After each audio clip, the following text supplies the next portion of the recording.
Tonight's species is a fish that you don't often forget. In the offshore world, they are known as speedsters and can scream hundreds of yards of line off in a short time. I love their torpedo-shaped body and their iridescent blue and white stripes. And if you're a sushi fan, this fish is one of the best. Tonight we're talking about wahoo here on the Florida Insider Fishing Report.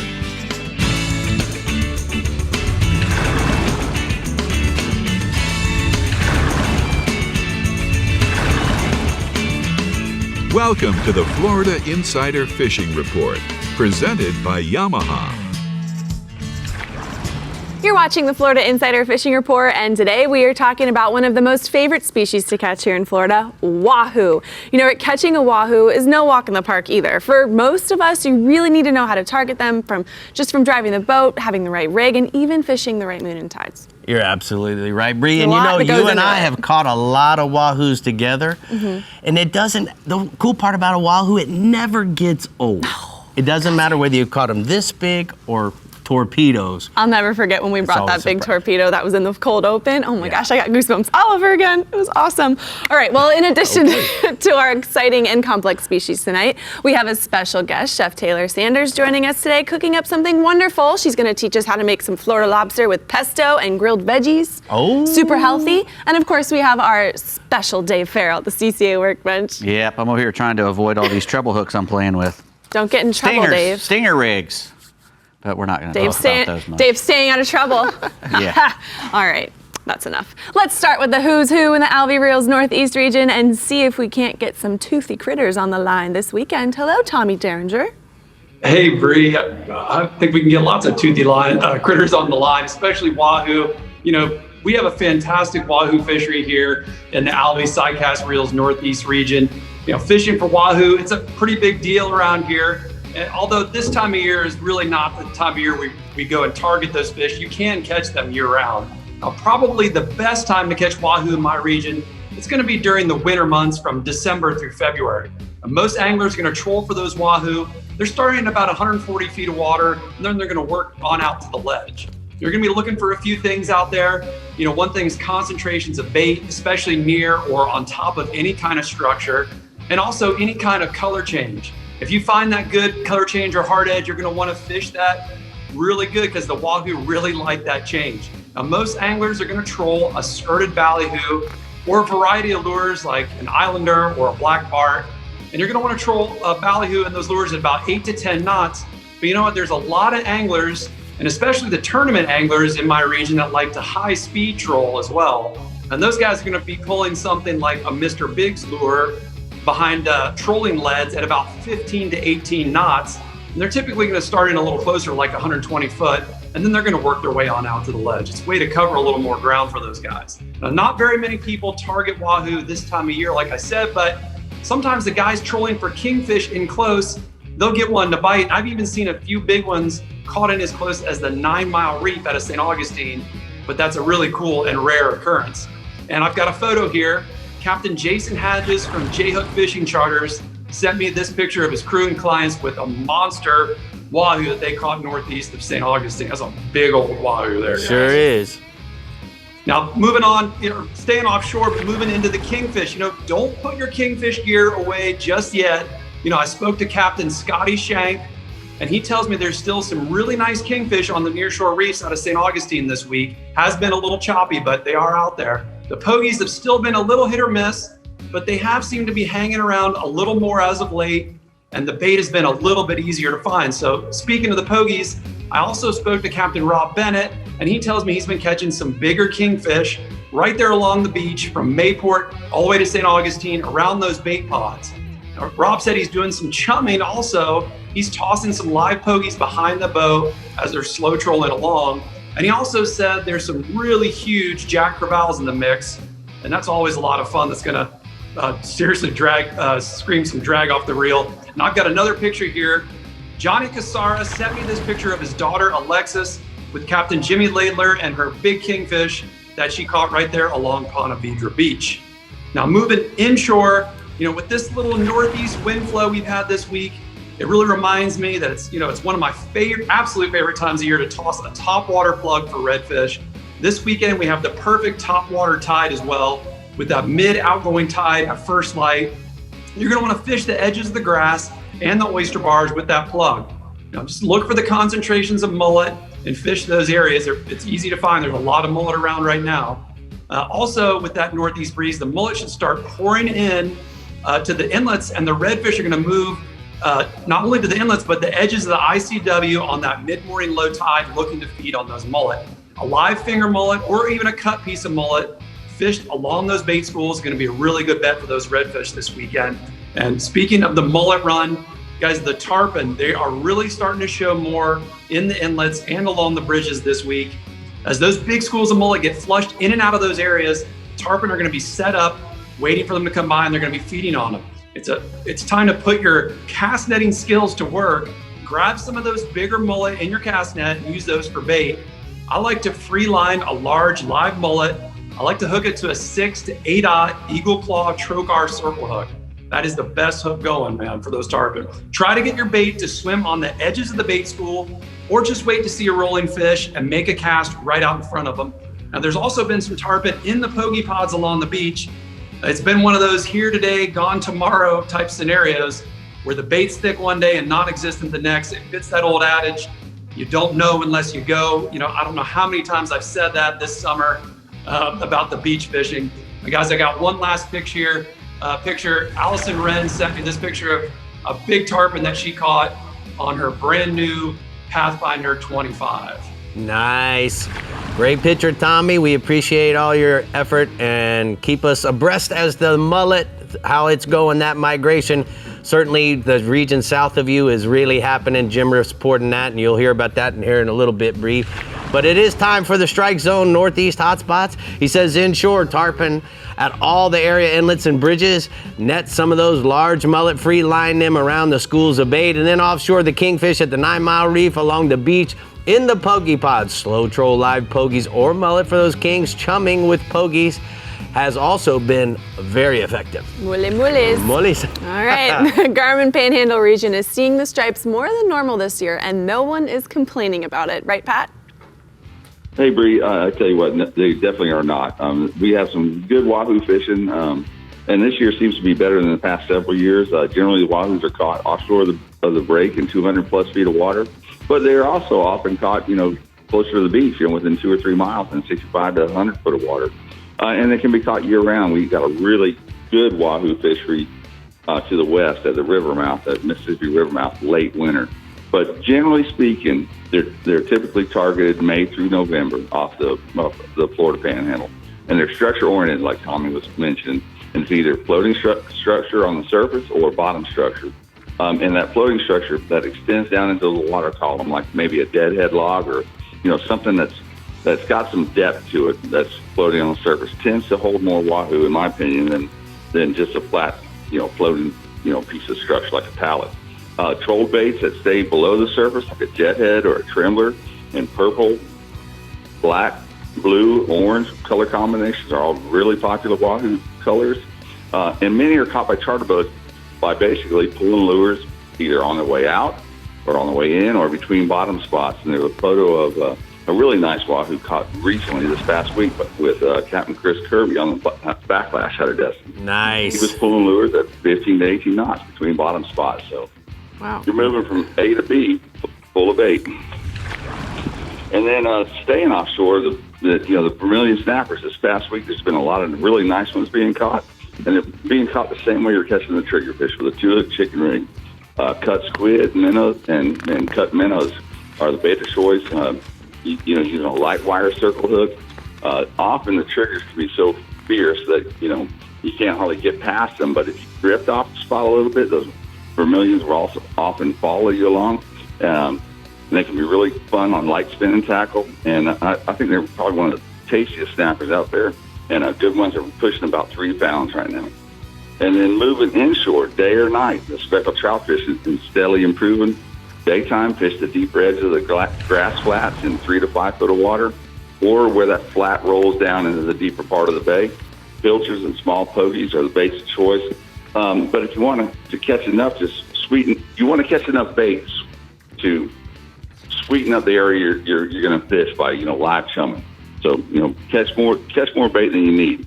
free line your baits on a light spinning tackle using, a small circle hook, 20-pound leader. If the Spanish or the bluefish get too fierce, you might want to, bump it up to 30 or 40-pound mono.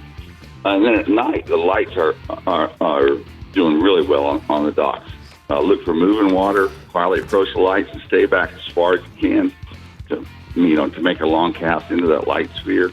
Live shrimp, small spot minnows, croakers, finger mullet, all great baits. There's a really nice photo of a big, healthy speckled trout caught this past week with Captain Josh Nelson out of Destin, right there by the Coast Guard station. And then finally, inshore, as I mentioned last week, the red fishing's really picked up throughout the Panhandle. Slot fish are being found on the grass flats and also around the residential docks and the bayous. And then the overslot fish are on the passes and those deeper mid-water or mid-bay bridges like the 3 Mile Bridge in Pensacola, the Halfway Bridge in Panama City, the mid-bay bridge in Destin. On those bridges, troll a live croaker or even a diving plug to find where the fish are set up. Once you find them, you can fish them with a paddle tail bait, like a swim bait or a bass assassin with a heavy jig head. But that's been really consistent lately. All right, thank you so much, Pat. Then, great. You got a picture. Tell me about it. There. Maddie and Ethan, they fished with me this week, and that's exactly what we were doing. We were slow trolling the Mid-Bay Bridge, and we doubled up on them. All right, looking good there, dude. We're going to go ahead and take a look at the blue water outrigger hotspots. Pat says inshore, mangrove snappers on small pilchards or live shrimp around the rocks, bridges, and docks near the Panhandle inlets. And then offshore, yellowfin tunas at the blue water rigs has been good on live hardtails and by chunking with blackfins. Can you imagine taking a blackfin and chunking it up so you could catch a yellowfin? Yes. Oh boy. I could. Yes, you could. The Casa Vieja region is in our sights next, but first we're headed to the CCA Workbench for some Wahoo in 101 with Dave Farrell for Academy Sports Rigs and Techniques. Yes, we're going to be talking about diamond fishing products and their new high-speed trolling system for Wahoos. Nice. Looks like you got a lot to talk about. I do. We'll be back.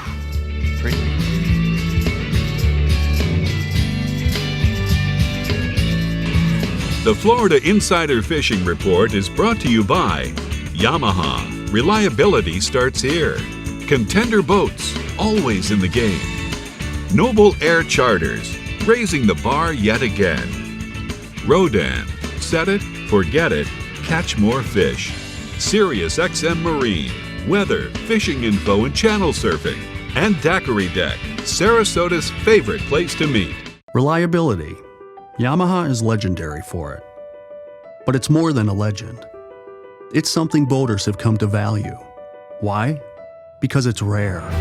Because in this fast-paced, single-use world, few things are built to last. So when we find something that is, we hold on for dear life, to friendships, to traditions, to outboards. Because it's the lucky few who get to spend as much time on the water as they'd like. The rest of us, we look forward to those precious few days. That makes every second sacred. Every moment mean that much more. And it drives us to wring the most of every minute we get on the water, having incredible adventures, fighting the fish, making unforgettable memories. If you count on having this time, you need an outboard you can count on to power it. That's why boaters choose Yamaha for the long run. For life. Because reliability starts here. What started in the flats and bays has migrated offshore. GPS-guided trolling motor technology has moved to boats in the 35-plus foot class and allowed anchoring capabilities on most center consoles in any depth of water. From snook and redfish inshore to grouper and swordfish way out deep. Rodan Marine Systems has a GPS anchor to hold your vessel on location. Set it, forget it, catch more fish. The only reel with over 100 years of heritage. Alvi Sidecast reels allow you to cast over 150 yards with up to 900 yards of capacity. Alvi's state-of-the-art drag and 22-inch retrieve rate per wine is perfect for any surf challenge. Alvi reels are manufactured to best practice standards and are in fact so robust that the Alvi also comes with a 10-year salt and sand warranty. For more information, go to alvius.com.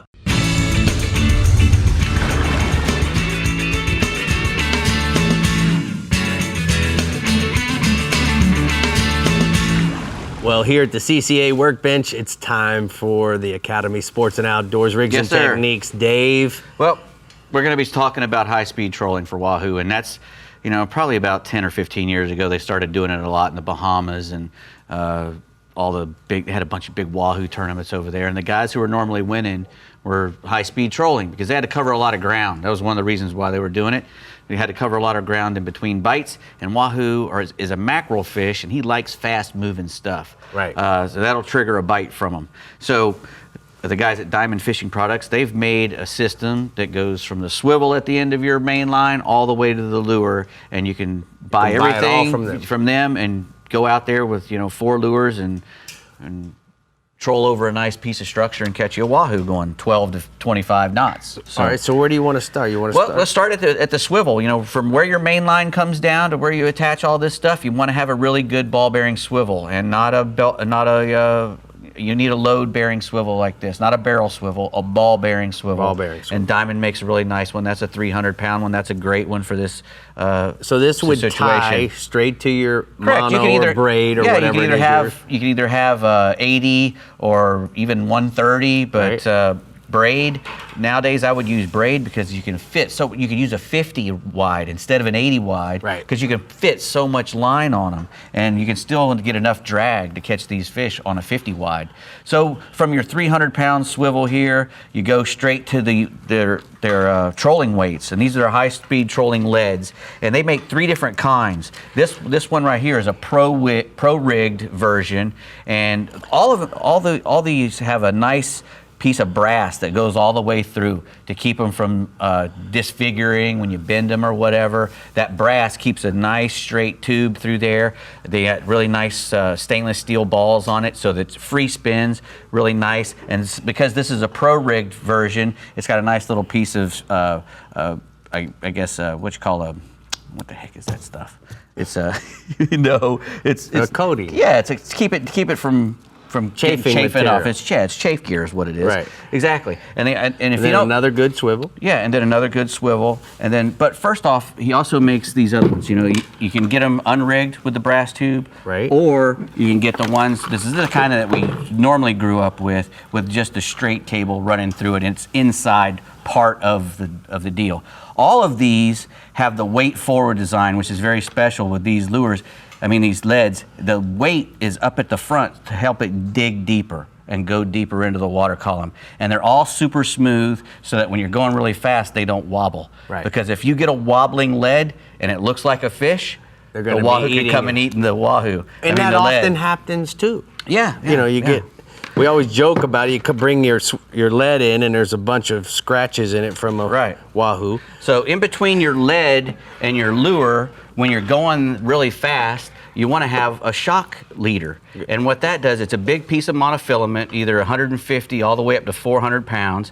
And it's, 25, some guys will even go 50 feet. There's a lot of guys who like to get the lure a long way away from the lead. Right. But 25 feet, which is the ones they make, is plenty long enough, in my opinion, and their opinion as well. But when you got that length of leader, what it does is that acts as a shock absorber, because when you're going really, really fast and you've got all that weight at the other end as well, because the lures are pretty heavy, and this is pretty heavy, there's a lot of strain on it when you're going that fast. And since monofilament stretches between 10 and 20% when it's wet, that'll give you plenty of time to get a nice even hook set and not jerk the hooks through the wahoo's mouth. That's the whole rig. Right. Now, they also make a lanyard to make sure that your rod and reel doesn't go flying overboard. And but they make all the big high-speed trolling lures. You got four different jet heads, 4 different style of heads.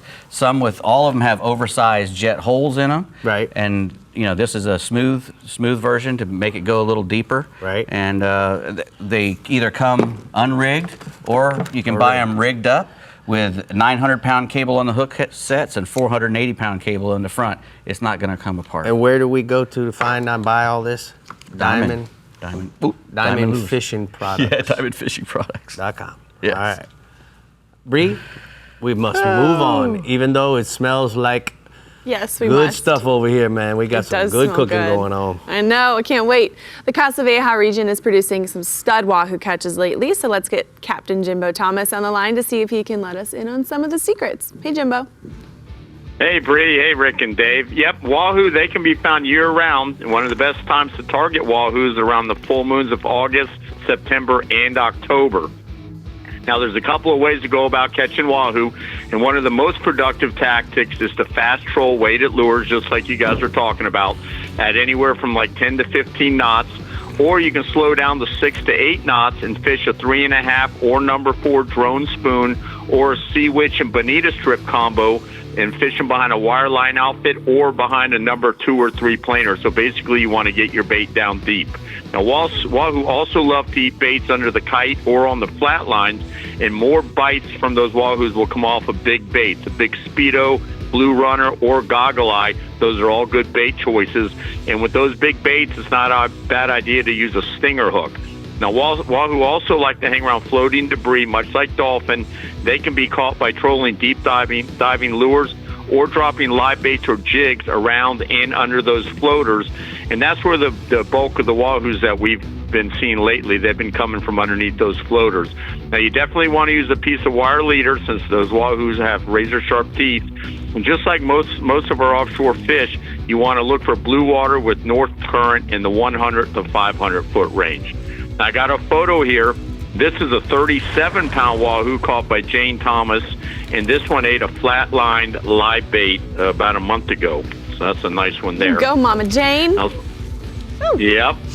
Now, staying offshore, the dolphin fishing the past week has definitely picked up, and it just depends on how lucky you get. You got to find the right floater. Now, most of the fish are being caught around floaters, and there have been birds working on top of most all these floaters and on top of the few schools that are just cruising.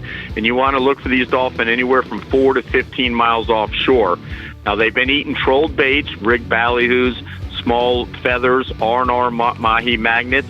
And then once we locate those fish, we've been pitching live and cut baits to them. They've been eating really good. And most of the fish have been nice-sized schoolies in the 4 to 8 pound range. And you never know when a larger one might swim into the spread. Now, moving inshore, snook fishing opened last week, and they're being found in the inlets and off of the oceanside beaches throughout the region. Now, off the beaches, those snook have been cruising down the troughs, the deeper troughs that run parallel to the beaches early in the mornings. These snook, they can be sight fish with live baits, jerk baits, soft plastics, and even fly tackle. In any areas that have some bait activity, that's where those snook are going to be the most productive. Now, in the inlets, early morning and then late afternoons into the evenings have been the best. Fish on the outgoing tide with live pinfish, herrings, croakers, and you want to get your bait down along the bottom using a Jupiter rig. And if you don't have any live bait, you can try bouncing 1 to 2 ounce jigs or soft plastics along the bottom, or troll deep diving lures.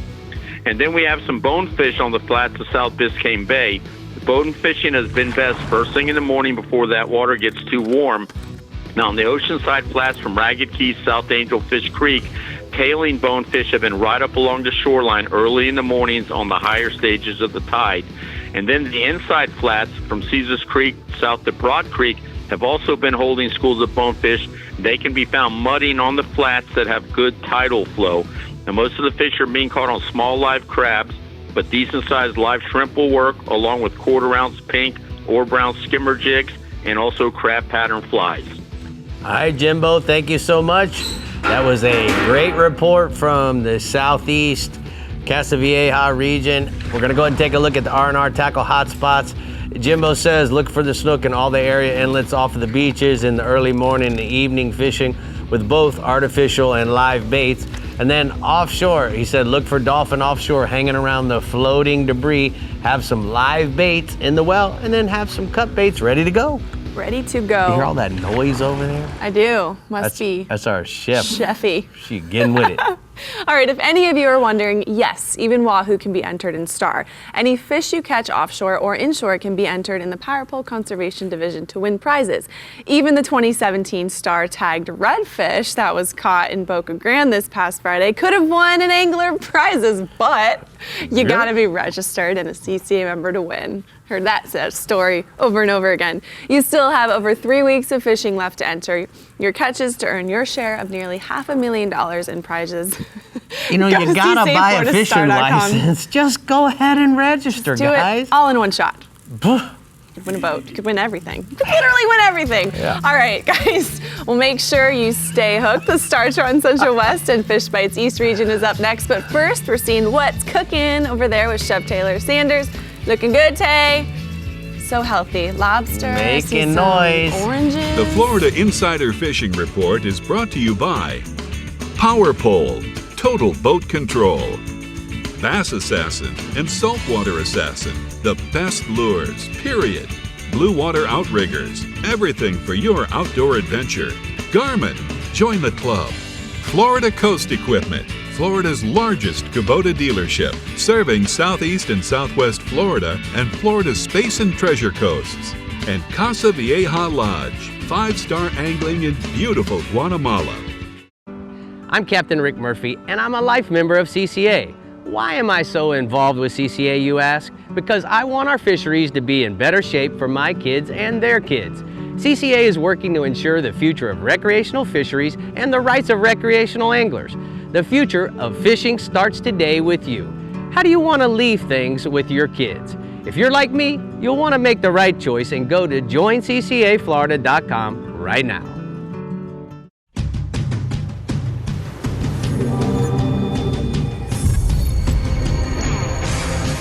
Real Legends Performance Clothing. Everything you need to be comfortable on the water all day long. Keeps you cool, dry, and protected from the sun. Durable performance technology at an unbeatable value. Shop anytime or go to reallegends.com to find a Bell store near you.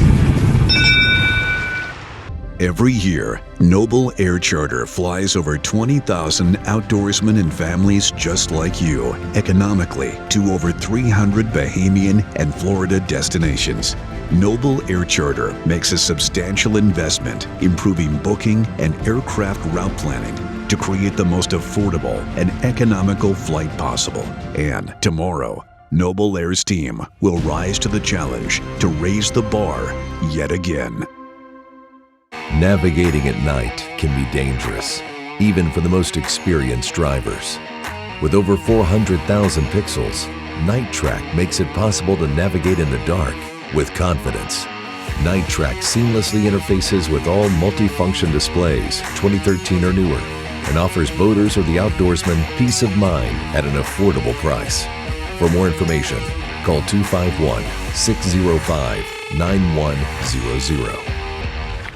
Well, as you can see, joining me now is my friend, Chef Taylor Sanders. You know, Taylor, you started coming when you were like this big.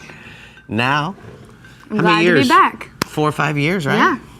All right, so what are we gonna have tonight? So today we're taking a little bit of a healthier turn on this. So we have some Florida lobster tail that have been grilled in some basil pesto. So those are gonna be so beautiful and so green. Now we have some just grilled lettuce that's just nice and grilled, do a little seasoning on it.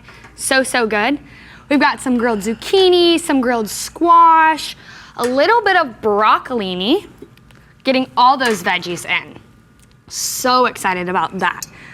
So now I'm gonna have your help and we're gonna make a little dressing to go right on top of all of those nice veggies. All right, so what am I gonna do here? Just about a teaspoon or a tablespoon of a little bit of honey white balsamic vinegar. You can start whisking it. I'm gonna pour in some honey. That means stirring it. Oh yeah. Okay. We're gonna pour just a little bit of honey. All right. See, a little bit of olive oil. I have shakes in the morning and this is my move. See my moves? I got some moves going on here. Just a few tablespoons of olive oil, and then this is some fresh cracked black pepper. And you're gonna use orange zest and juiced, lemon and lime zest. And that's just gonna give it a nice citrusy flavor. We got the basil, that's gonna give some nice freshness to the lobster, and of course, Florida lobster tail, because it's in season. That looks perfect, Rick. All right. Am I doing good? We are gonna drizzle this right on top of all of our veggies. Get it all over that broccoli and that lettuce. So I do see some seasoning there. So as we were putting that on there, what seasoning were you using? Anything special? Just do it really basic. We still want to keep that freshness of those vegetables. Some fresh cracked black pepper, a little bit of salt, a little bit of pepper. You can throw in, I've got some Mrs. Dash garlic and herb, which is amazing. Just keep it really nice and light and fresh. It's our main goal here. All right, so lobster gets tough if you overcook it. How long did you grill this for, Taylor? Only about 5 or 6 minutes. Lobster is a lot like shrimp. The more you cook it, it's gonna get like nice and rubbery and it's gonna taste like gum. We wanna keep it nice and like light inside and just till it gets opaque.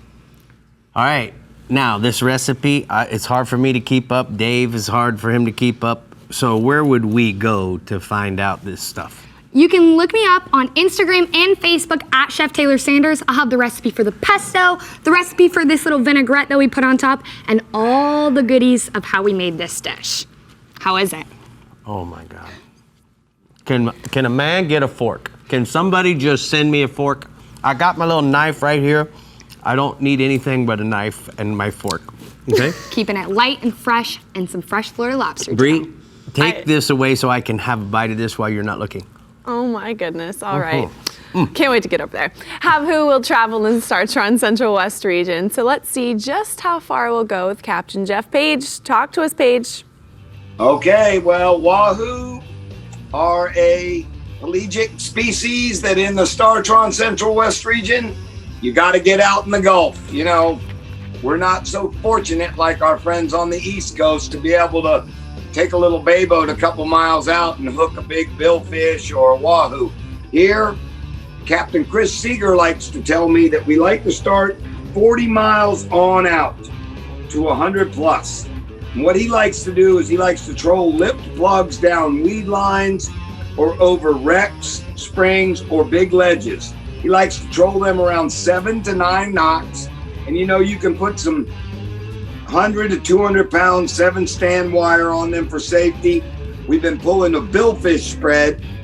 When we see a wahoo crash a teaser or short strike a bait, then we send out the lip plug immediately down the middle and get him involved in the action. You can also high speed troll them at 10 to 13 knots with black and red white weighted feather plugs with inline trolling leads. Heard Dave talking about those earlier.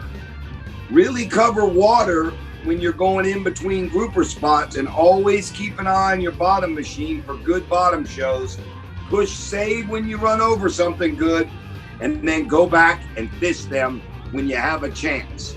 And that's Captain Chris Seeger's tip for wahoo fishing in our region. I've got 2 separate wahoo pictures tonight. First one of Captain Jason Stock of Full Send Charters with a stud wahoo. Whoa. Full send on that. Oh my gosh. That is a full send. Woo. And he's out of Anna Maria. And then I've got another real nice one that Captain Chris got to go on board with Captain Mike and Captain Randy Powell on the My Seashell with a nice wahoo they got in our region. All right, go ahead, Red keep going. Grouper.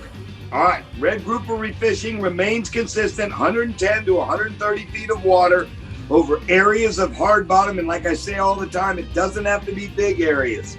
Also, ledges are going to work. And it's been from the south to the north of the entire region. Key has been finding areas of smaller areas of hard bottom and having a mixture of frozen sardines as well as some live pinfish and thread fins as well. Red grouper photo tonight of a good client of mine. He was out on his own boat and sent me this picture, Dr. Thomas Fellner of Bartow, with a nice red grouper he got last weekend. Nice.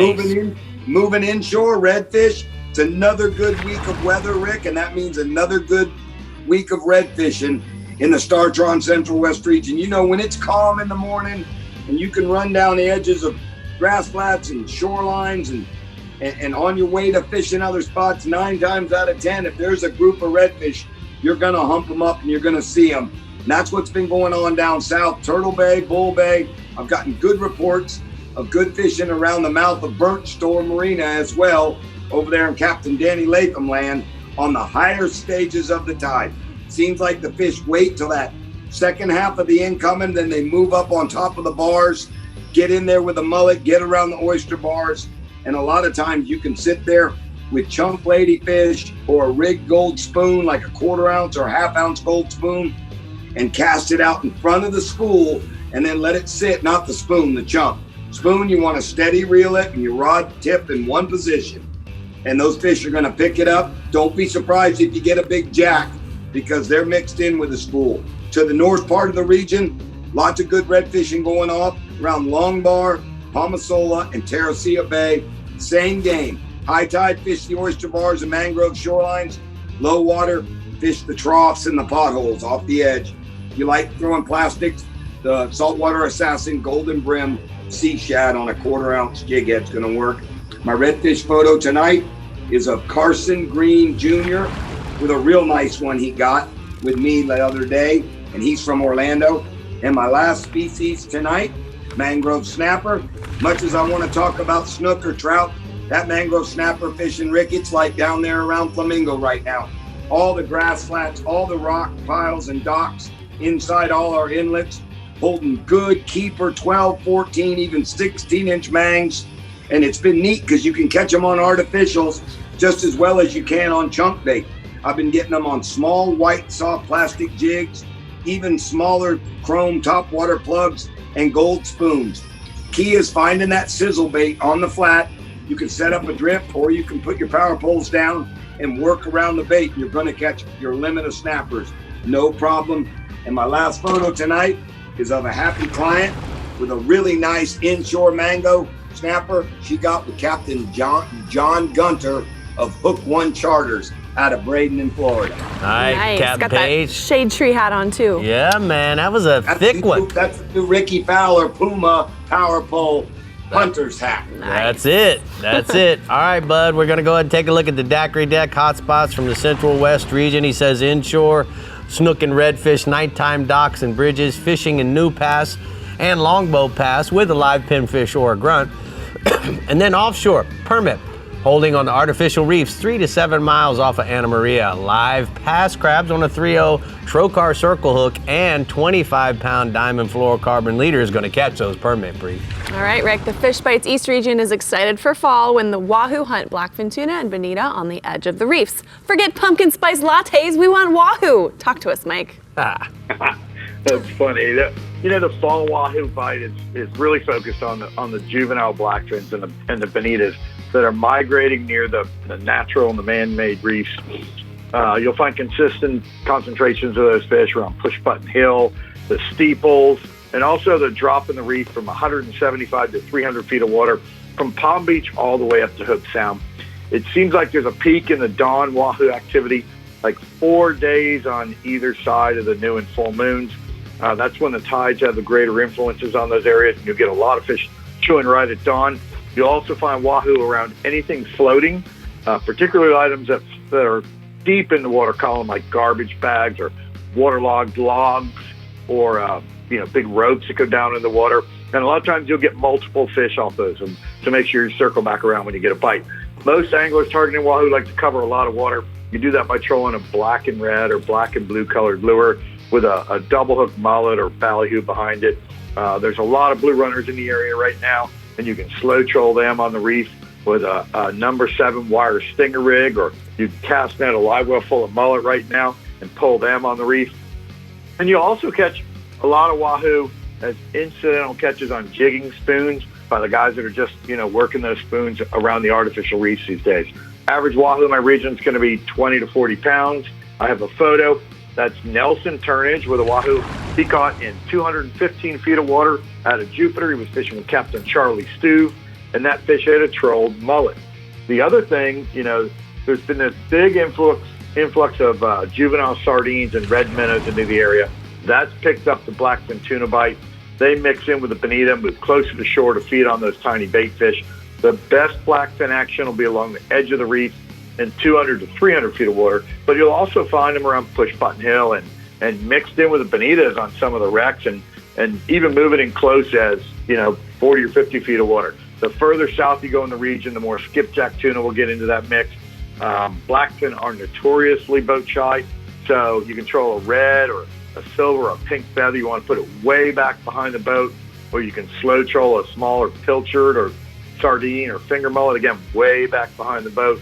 The most consistent way to draw blackfins to your boat, live chum with juvenile pilchards or sardines. There's plenty of them around right now. And then deploy a larger bait on 30-pound fluorocarbon leader and a 2.0 trocar circle hook. I got a photo of some of the nice ones that we get right now. That's Will Johnson with a blackfin. He caught off Fort Pierce. He caught that fish in 85 feet of water on a live threadfin. Nice. All right, let's go inshore, bub. Well, the first week of snook season was pretty outstanding. If you got on the water before it got hot, you got to bite. The Lake Worth and Juno Beach piers had great nighttime bites, as did the South Jetty and Fort Pierce. At Jupiter, Palm Beach, and St. Lucie inlets, there were good bites for the anglers fishing croakers, threadfins, sardines, and cigar minnows, or working those shorelines at dawn with a copper juice or chicken on a chain colored 4-inch sea shad. But the bite was very early. It was over by about 8:30 in the morning. At dawn and dusk, there's a great seawall and dock bite going on in the St. Lucie, Loxahatchee, and Indian rivers. You want to throw topwater plugs, pitch a live mullet against the wall, or a dye dapper in the mullet colors. And a lot of the fish in the inlets are those sub-slot juveniles. I mean, there's a lot that are in there feeding on the minnows that are along the shorelines. So this is a really good time to be on the water at dawn and dusk with a fly rod, catch a few snook, just throwing a bait fish pattern. Average fish is 5 to 20 pounds, a lot of small fish in that mix. I have a photo of a good one. That's Kate Robinson with a snook she caught on a chicken on a chain, colored 4-inch sea shad. So, snook bite's been really good. And while we're at it, I want to talk about the redfish bite coming. It's my next species. But before I do, there's almost a month left to catch a CCA Florida Star tournament tag redfish and win a boat or a scholarship. Tournament runs till October 4th. And with the redfish starting to school up, now's the time you want to enter and win. And while we're talking about redfish, we're starting to see more redfish around the inlets and on the flats as they start to school up for the fall spawn. That means places like the Sailfish Point Flats, Blind Creek, Harbor Branch, Queens Cove, the Moorings Flats, all those areas are going to have fish up in the shallows and tailing at dawn. The flat bite is over early. It's over by about 7:30. But there are some nice schools of slot and over slot fish working the edges of the mullet schools. You want to target those fish with a gold spoon, a topwater plug, or a 10W40 or new penny-colored 5-inch saltwater shad. You'll also find fish around the inlets feeding on those juvenile bait fish that are along the shorelines mixed in with those snook that are there. And on the bridges like the Stewart Causeway and North Bridge, that's been a nighttime bite. Average redfish in my region right now is 5 to 10 pounds. All right, well, we got to talk about bass. And I was looking at Brie because I know she caught a big one today. So anyway, go ahead and tell me about your bass report. Well, despite the crowd, the bass fishing remains spectacular at Headwaters Lake in Fellsmere. I was talking to Captain Nathan Shellen of OkeechobeeBassFishing.com. He's saying all the guides on Okeechobee, if they've got the day off, they're going there to check out that place because the bite's so good. The heat and the fishing pressure there move the fish off the flats and out into the deeper canals and deeper holes in the lake where the water's a lot cooler. If you can find moving water, that's even better. There's still a good topwater bite, up in the shallows early, throwing an unweighted 6 to 8 inch bass assassin worm in either black or black with a blue tail, working on the edges of the grass, or you can fish a tap out worm rigged Senko style with almost no weight or very little weight. Just let it fall naturally. And both instances, you want to work those worms really slow with a lot of long pauses. During the heat of the day, work the deeper areas with spinnerbait, swim bait, or you can dredge a worm down deep. A lot of the good fish are coming on isolated stick-ups. You can fish live shiners, but the bite is so good you really don't need them. If you find the fish, they're kind of schooled up to 30 to 40 fish morning with a lot of 3, 4, and 5 pounders in the mix.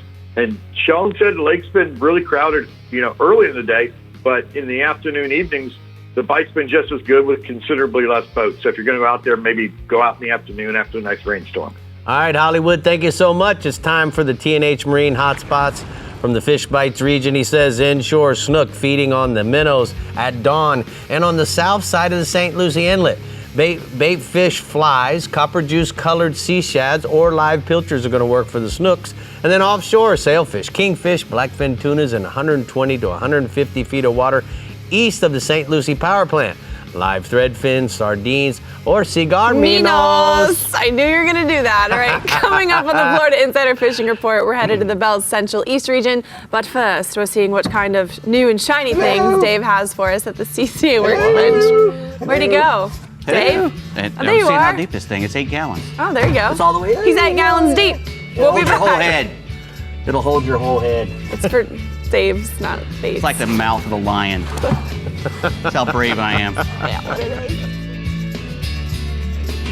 The Florida Insider Fishing Report is brought to you by Academy Sports and Outdoors. Have fun out there. Ameritrail. Load. Launch. Relax. Real Legends. Exclusively at Bell's. Okuma. Inspired Fishing. Discover Crystal River, Florida. And Maverick Boat Group. Makers of premium boat brands Maverick, Hughes, Pathfinder, and Cobia. At the pinnacle of super high output, 4-stroke outboard performance, you'll find Yamaha VMAX SHO. Yamaha's game-changing SHO technology. From exhilarating V6 models to the sleek inline 4s, there's a VMAX SHO for everything from bass to bonefish. It's an extended family of 4-strokes engineered for lightweight, inspiring performance, and rock-solid reliability. Discover VMAX SHO and elevate your expectations.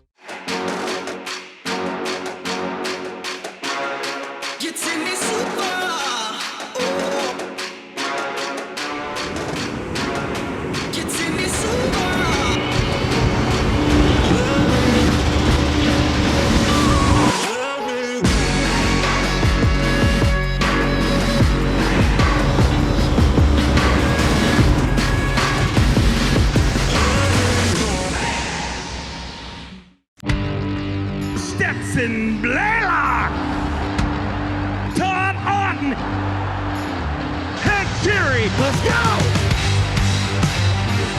Garmin Live Scope, I tell you right now, if you don't have it, you are behind. It's just wild. It's like a video game. If you do not have that Garmin Live Scope, you are definitely missing out. Bassmaster Classic Champion!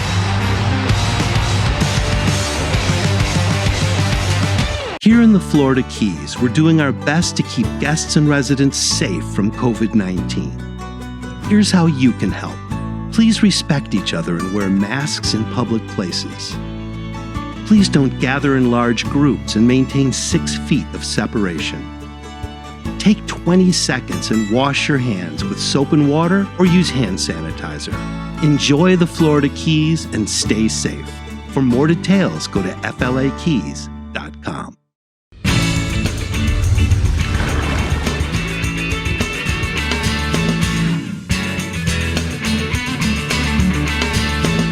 Dave, this looks like an aisle at Academy here at the CCA Workbench. Man, we got all kinds of stuff, so let's just get started. Well, we're going to start over there with the Taken Line Live Well, the H2 Plus model, made by Bergen Leach, a young man here in Florida, Central Florida area, and he's 15 years old, and he decided he didn't like the live wells that he had to use, so he's built his own.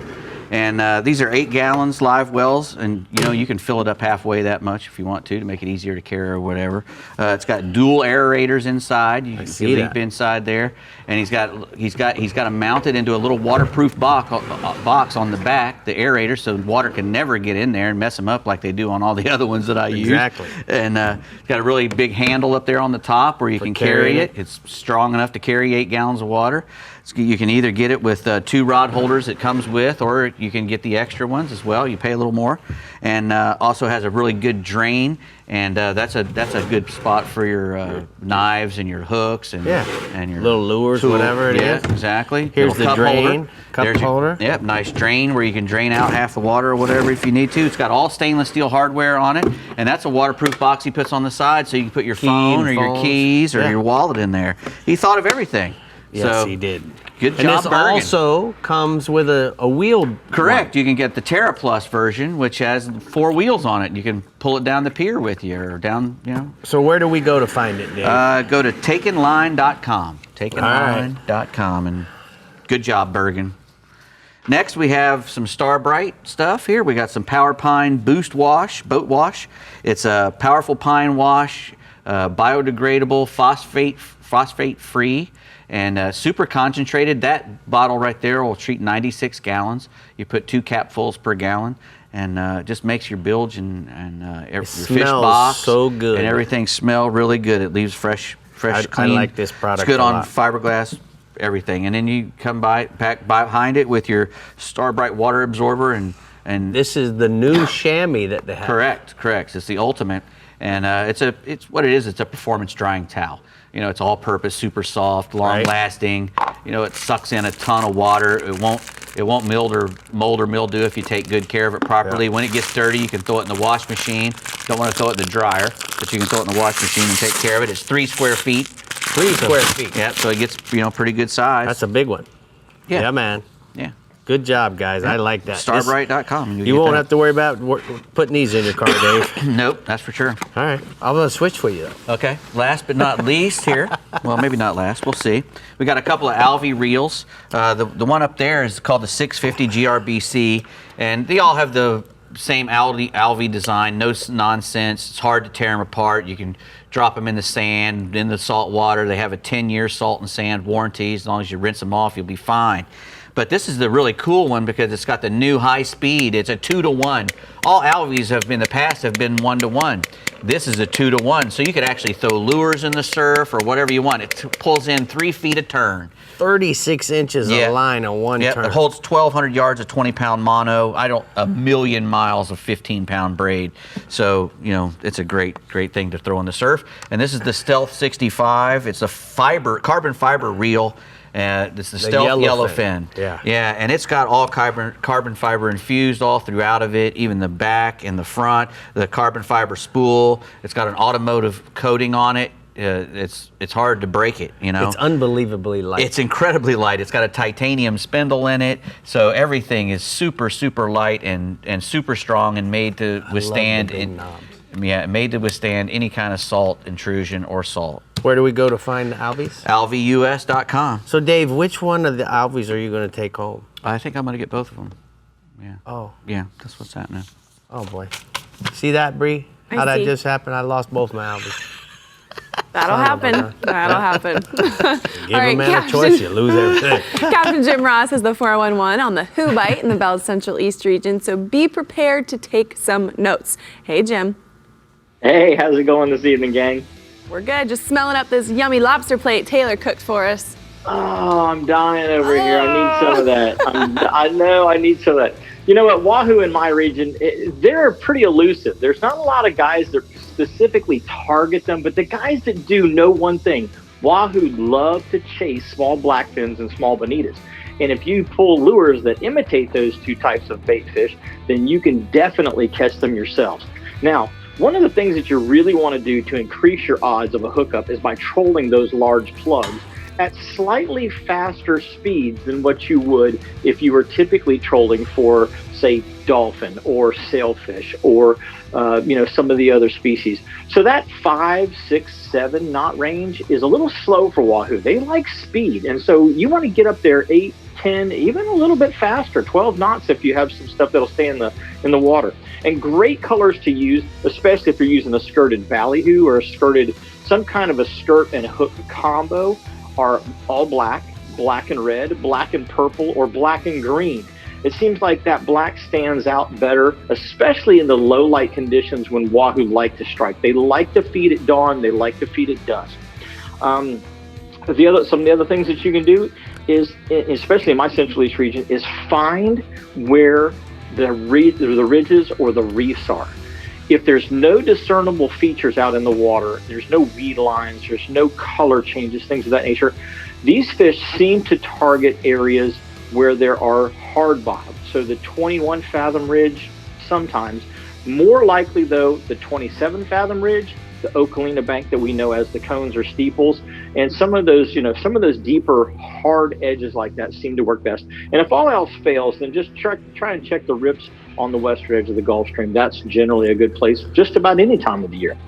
Now, staying offshore, our mangrove snapper bite has been absolutely really good again this week. The reefs and wrecks are producing even in the daytime, which typically mangroves are caught better at night, but the guys, especially the charter boats right now, are really doing good on them. And you want to do some chumming and some chunking because these fish have really keen sight. You want to use small hooks, of course, light fluorocarbon leaders, 25 to 30 pound test. Free line a piece of sardine or some kind of other little bait back in there with those other chunks. And the average snapper right now is running about 3 to, some of them are going 7 and 8 pounds. And once in a while, you get one even bigger. Wow, let's go inshore, bub. Tarpon, I'm telling you what, our tarpon bite, the Bell Central East region it's almost becoming tarpon central for the state, it seems like, because we've had such a good tarpon bite. It's been consistent all year long. And Captain Mike Mann is an example. Fishing in the Edgewater area, New Smyrna area, Mosquito Lagoon area, consistently putting tarpon in the air between 30 and 100 pounds. Guys like Captain Glenn Austin, consistently putting tarpon in the air up in upwards of 130, 140 pounds in some cases, out on the beaches down by Sebastian and Vero. Now, the key to it is 60 pound or 80 pound leader, a 7/0 size circle hook, and either a mullet or a pogie or a pigfish. Those three fish seem to be working best right now. And I've got a couple of pictures here. Captain Mike first is off with fatfishguide.com. He's got one of those northern lagoon tarpon that we were talking about in the backwaters up there around Edgewater. And then the second photo I've got is a fantastic photo Captain Glenn Austin sent me of a nice, you can see the swirl, you can see the whole activity that even happened before the jump. And Captain Glenn, you can find him at goingcoastalcharters.com. And my last species is snook. Snook fishing is absolutely on fire. I don't care if you're up at Ponce Inlet, I don't care if you're down at Sebastian Inlet, I don't care if you're at Canaveral. The snook fishing is on fire right now in our region. The mullet run started kicking in, and when those mullet are coming through, that bite gets red hot. Now, it's not as good as it's going to get. It's going to get better and better over the next couple of weeks, and especially if you're fishing at night, you want to try that 3/4 or 1 ounce R&R bucktail. That seems to be working pretty good. Or if you got a little more current on a heavy moon, like a full moon or new moon, you might go to a 1.5 ouncer. And then at places like Canaveral where you don't have as much tide, live croakers, live pogies, live mullets is the way to go. Most of our snook right now are running 24 inches to about 35 inches, but we've got fish being caught every single day over 40 inches in my region. Now, I wanted to throw out another picture here. We've got a picture of my son, Captain Justin, he took out a Justin and their party. And this is a typical Canaveral-sized snook that we're catching right now. So you guys and gals can get out there and do this. It's very easy. All right, Jim, great report. Easy. We appreciate you very much. We're going to go ahead and take a look at the Rodan hotspots from the Central East region. Jim tells us that inshore, the mullet run has begun. Tarpons, sharks, snook, jacks, and redfish are busting mullet schools just outside of the surf break at most of the area beaches. And then offshore, the king mackerels are on in 60 to 90 feet reefs. Slow troll those live or frozen baits on a wire stinger rig. What do you think? Speaking of wires, stay wired, Floridians. We're headed to the Florida Keys and the Bell Southwest region when we come back. But before we go, to keep up with everything fishing in Florida, make sure you head to our website, like us on Facebook, follow us on Twitter and Instagram, and subscribe to our YouTube channel, Captain Rick Murphy. We'll be right back.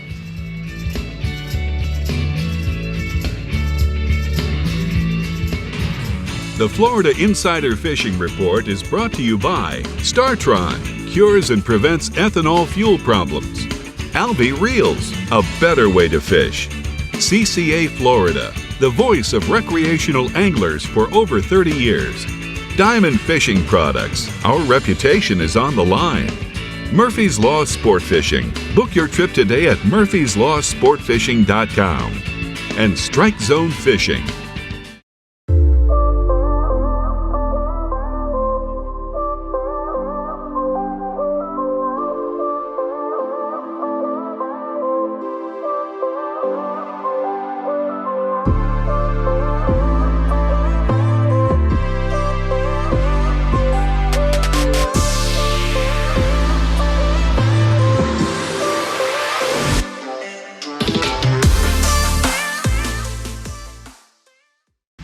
Finding a shoreline is easy.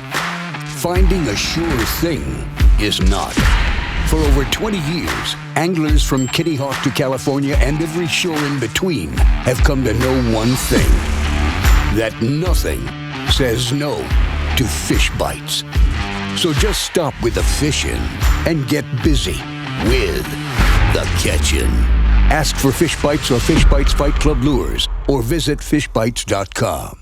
Come explore untouched Florida, where you'll step into holy sea cow and fish pristine waters where you'll reel in, whoa! Come discover Crystal River with exciting adventures and incredible surprises everywhere. From exhilarating river adventures to scalloping in the Gulf to delicious fish to fork cuisine, this is the place where you can relax into Just a short drive from Tampa and Orlando is the amazing Discover Crystal River, Florida. Learn more at discovercrystalriverfl.com. And Mike, a few months ago, we started talking about SiriusXM fish mapping. And I know that you've experienced some cool things, so why don't you tell us a little bit about it? So it all started off with a couple guys in town that don't do a lot of offshore fishing.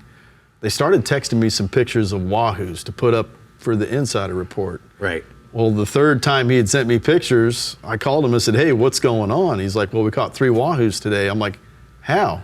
He said, we're using the fish mapping subscription for the recommended areas, and it's working.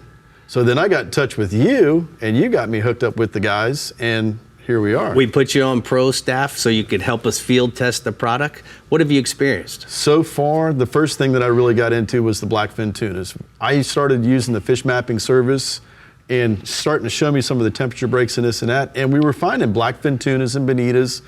And I actually went back one day we had caught the day before. All the ingredients weren't there according to the fish mapping service, and the fish were gone. That's crazy. So let's talk a little bit about the ingredients. So the scientists built into the software programs the certain temperatures that the fish like. Plus, we're looking for updwellings as well as plankton fronts. And when all of those things come together, then that's a recommended area to go to. So sailfish on the southwest coast is not something happen. No, it's a rare occurrence. If you catch one, it's a big ordeal. I actually was using the fish mapping service, and we had one day where we went 3 for 4 on a sailfish, which is huge. You catch 3 sailfish in an entire summer in the Gulf Coast, southern Gulf Coast, Naples, Fort Myers area, it's a big deal. So it definitely made a big difference in our ability to find a sailfish, find the blackfin tunas.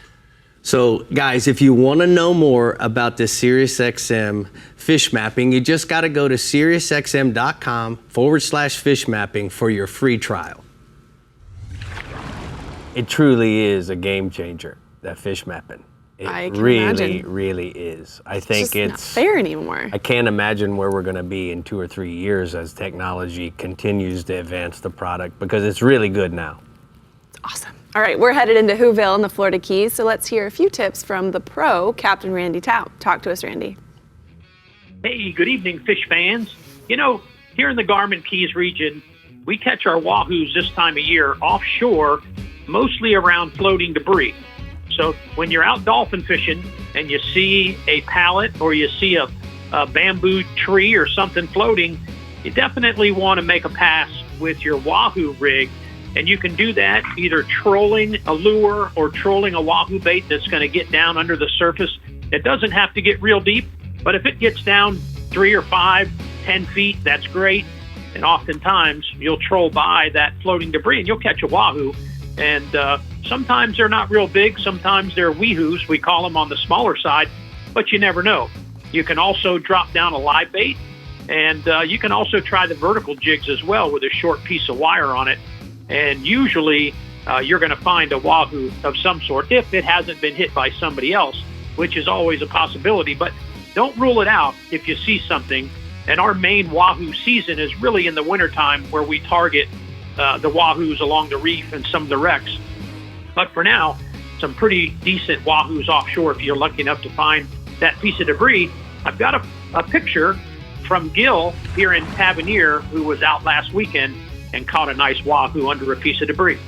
All right, what else you got offshore, Randy? Blackfin tuna. We've kind of had some overcast, stormy conditions, and that's perfect because it kind of cools the water down. It doesn't give you that severe heat overhead during the middle of the day.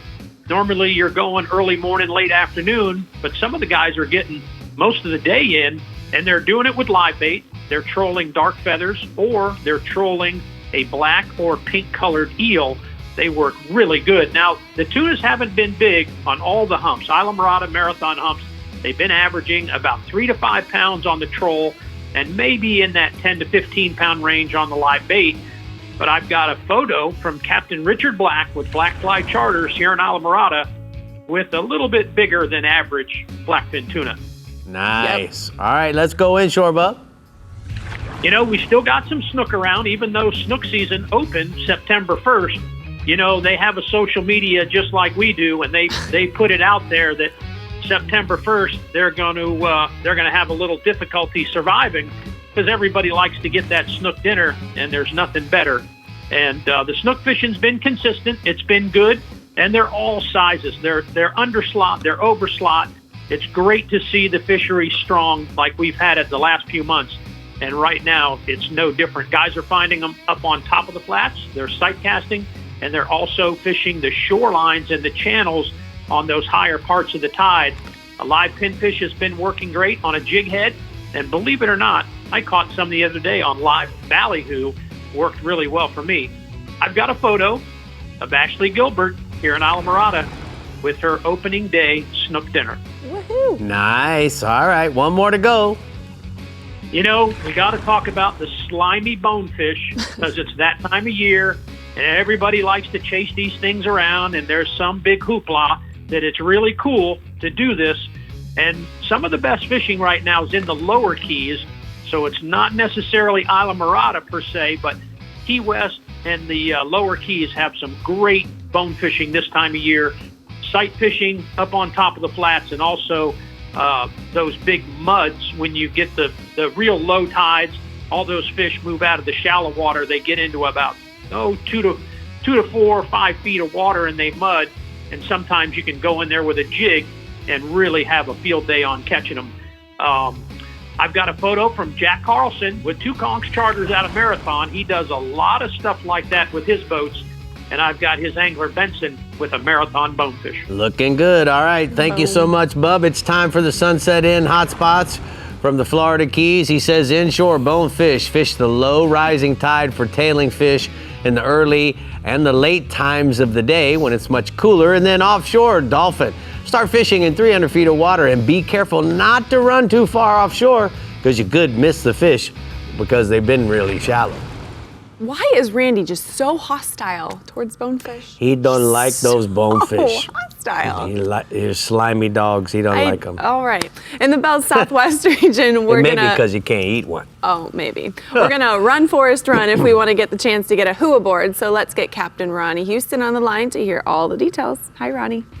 Well, like always, you guys, it's a pleasure representing the Bell Southwest region. You know, the wahoos in my region isn't an everyday thing to go out and do, but if you want to go out and try to catch a wahoo, Captain Mike Avanon says the key to catching wahoo is really running offshore, and usually in about depths of 200 or better.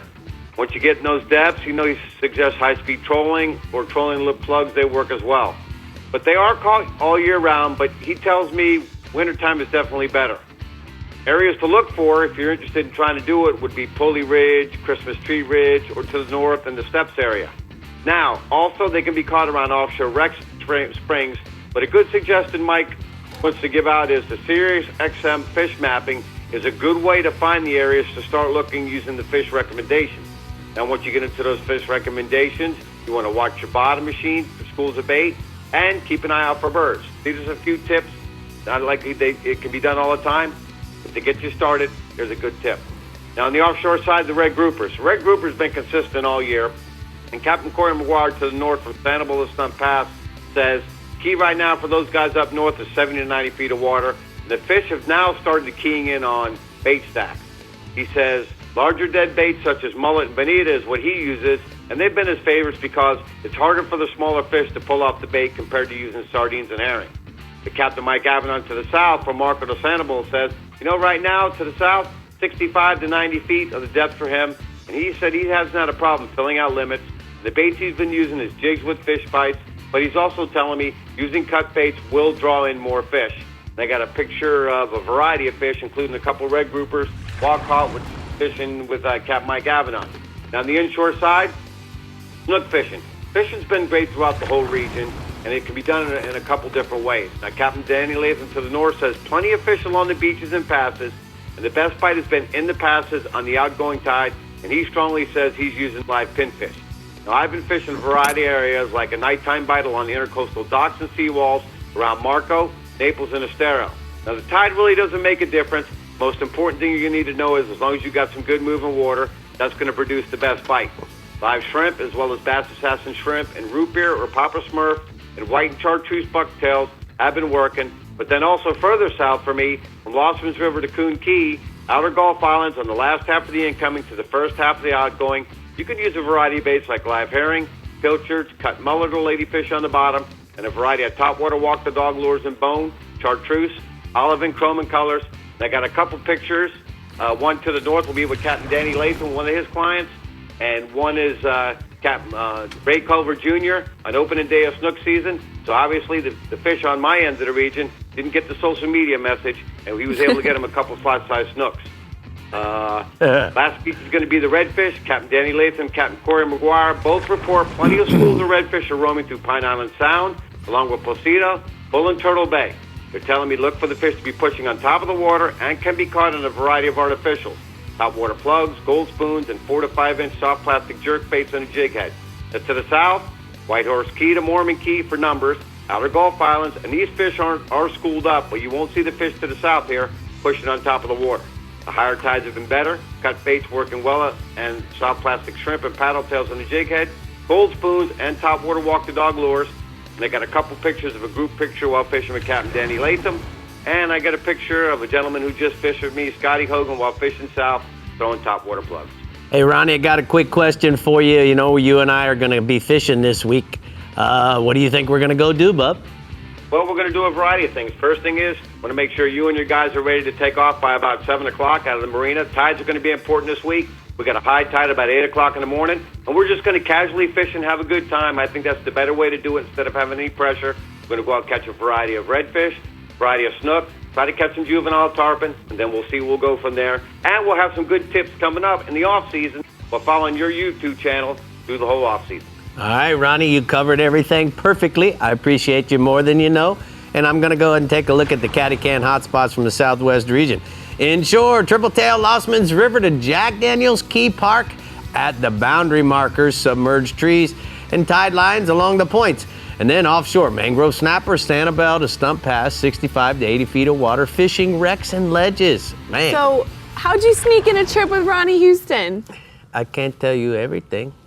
I mean, you should. How did you sneak in a trip with Dave Farrell and Hai Chong today? Yeah, catching a personal best 7.5 pound largemouth bass, ladies and gentlemen. I was so excited. I do think that needs to be applauded. I'll do this and this. I'll give it to you. You'll see it on the YouTube channel too, because that's what we were filming for. Yes. All on camera. That's it. It was an awesome day. All right, we're almost through Who Fest, so stay hooked for the Discover Crystal River Northwest Region report, and we'll be right back.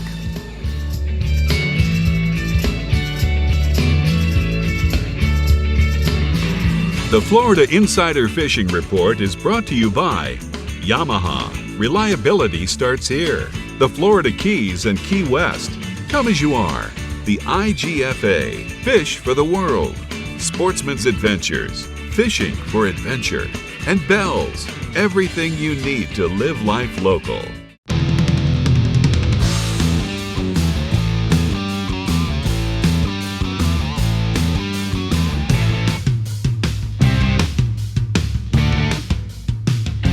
When you live on an island, surrounded by warm, clear water, and a million ways to enjoy it, it's amazing you'll ever have time to come up for air.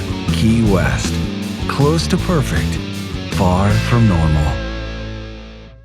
Get a great deal on the Kubota L-Series tractor. Built upon a solid foundation of cast iron and steel, the Kubota L-Series tractor is the #1 selling compact tractor in the U.S. for over 10 years. With a powerful Kubota diesel engine and dependable gear or HST transmission, it's ready to take on your toughest projects. Right now, get the L2501 HST for payments as low as $149 a month. Florida Coast Equipment, Florida's highest volume Kubota dealer.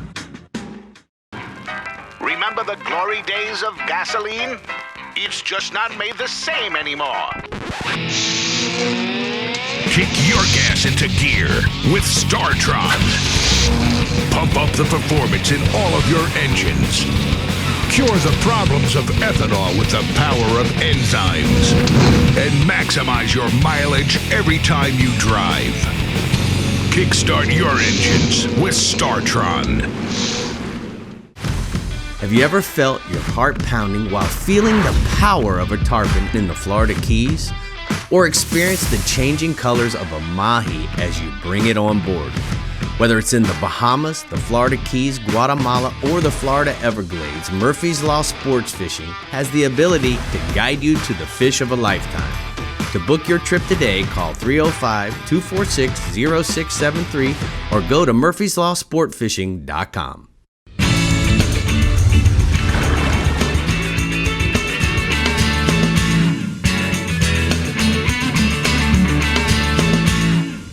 Today's Power Pole tip is about how I really love how the charge really helps me extend my day of fishing. Now let me explain.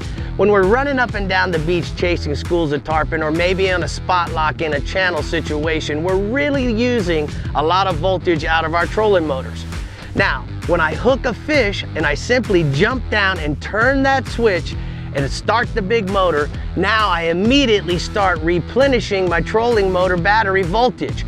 That's what the charge does. I also have the ability to monitor exactly what's going on with those batteries. And in Florida, when we have 14-hour days, this could really extend your whole day of fishing. So keep in mind that whenever you're fishing and you need to recharge your trolling motor system, all you have to do is simply turn the key on, and now you have the ability to recharge your trolling motor system. If you have any questions, you can go to powerpole.com, and that's today's Power Pole tip. Rick was just admiring. I was looking at my goatee in there and I was like, dang, it looks good there. Dang, I look good. It looks good now. Damn. Oh my God. Have a good day. All right, the Discover Crystal River Northwest region has the wahoo fever, but you're gonna burn, baby burn, to get into them. Captain Jeff Hageman is on the line to clear up just how far we gotta go. Hey, Hag. You're gonna burn some fuel to go catch wahoo in our region, but we've got them. Depending on what part of the region it is, you're gonna have to get out past our shelf, 300 plus feet of water. Once you get out there, start looking for weed lines, birds, bait, fast trolling like all the guys were talking about earlier. 12 to 16 knots. Brad tremblers work really good. Door knockers in purple and red, black and red work good. Black, red sea witches, lip plugs in the same color all work good. Wire leader is a must, of course, and we got them this time of year all the way through to November. But what we do have a lot of right now is the gag grouper, and they seem to be throughout the southern half of my region, anywhere from 90 to 200 feet of water. It's producing some good keeper fish over rock piles, ledges. You want to start off with cut bait, Boston mackerel, cut sardines, cut squid, cut octopus, all works good. When the bite slows down a little bit, switch to that live bait, pinfish, grunts, big blue runners. You want to use heavy gear. If you let these guys get in the rocks, it will also shut your bite down. So 80 to 150 pound braid with a top shot of 100 to 150. I usually like to put on about 75, 80 feet of that at least on the top shot. It lets you get a little more stretch in when you're grouper fishing, a little bit more forgiveness, and it'll keep you from pulling hooks if you got too much drag on them. Depending on the current, you want to use anywhere from 8 to 16 ounces of lead on a standard bottom rig with a 7 to 10 ounce circle hook. Once you fished out your spot and you're getting ready to move, especially in our area, take a little bit of time, look around that structure. You might find your new favorite spot. We got a lot of limestone here, so the sand covers and uncovers a lot of rock. So it might not be there one time. You get a storm goes through, you might find your next favorite spot.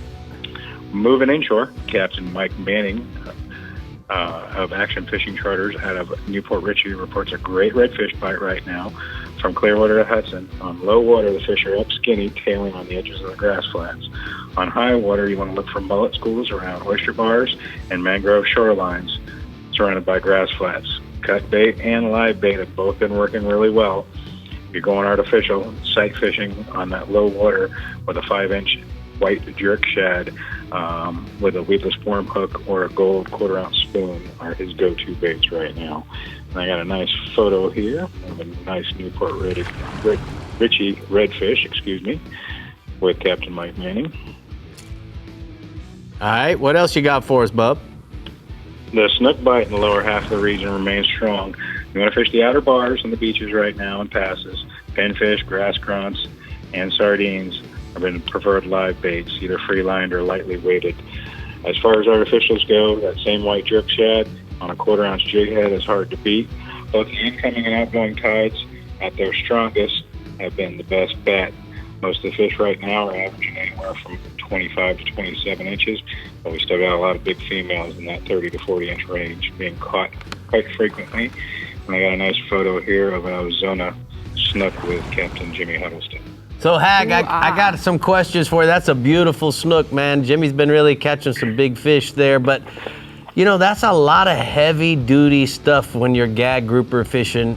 How big are those gags, bub? We get them up to that, 40 and 50 pound range. We get some good, big old rusty bellies up here. We got the middle grounds. And just outside the middle grounds, we got Steamboat Lumps, which is protected area and one of the gag groupers' main spawning grounds. So we get a lot of fish that are traveling from north and south, coming to those areas to spawn. So we get a lot of the big females here and get a lot of big fish. That braid really helps you put a lot of pressure on. That top shot I'm talking about using, we use 50 wides, don't take them out of the gunnel, and just crank, and you can pull a lot of hooks with braid. So I like to use that top shot in there, and it gives a little stretch to your line, and it's a little more forgiving when that fish makes a nice surge to the bottom. And that heavy mono doesn't stop them from biting, huh, bub? No, it doesn't stop them from biting. Sometimes you got to go up and down a little bit, but when you're fishing big fish, you're usually fishing big baits, and you need that big stuff to get them out of those rocks. All right, big bites, big fish. All right, thank you so much, Hag. We'll talk to you next week. It's time for the Alta Equipment Hotspots from the Northwest region. He says inshore, snook on the beginning and the end of the outgoing tide. Use pinfish and grunts with a 1 ounce lead drifted in the pass, and then offshore mangrove snappers on high relief structure. Use small pinfish or sardines on a knocker rig. Man, these guys have knocked it out of the park tonight. I want to get up and go fishing. Let's go. Let's go. I mean, I already went today. We got to have some lobster. So. We got lobster first. I need to eat my plate. You already had some. It's my turn. I had a carrot.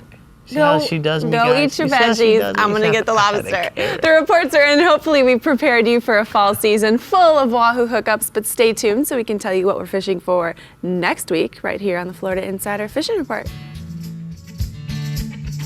An entirely new species of extreme predator is moving offshore. The Yamaha 5.6-liter V8 XTO offshore outboard. Extreme big block thrust and power in the industry's first direct injection 4-stroke. Quiet, efficient, powerful, and proven Yamaha reliability. More than an outboard, it's a fully integrated power system. The all-new Yamaha V8 XTO offshore.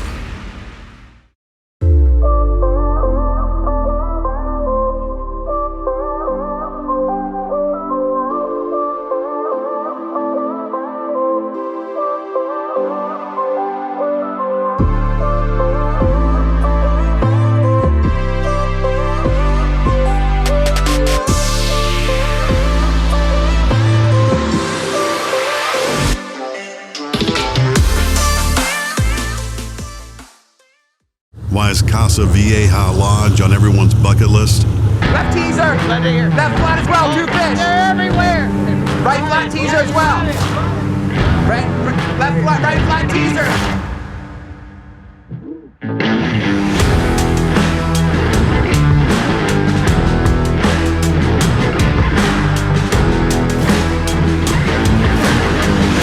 Come to Casa Vieja Lodge and check it off your list.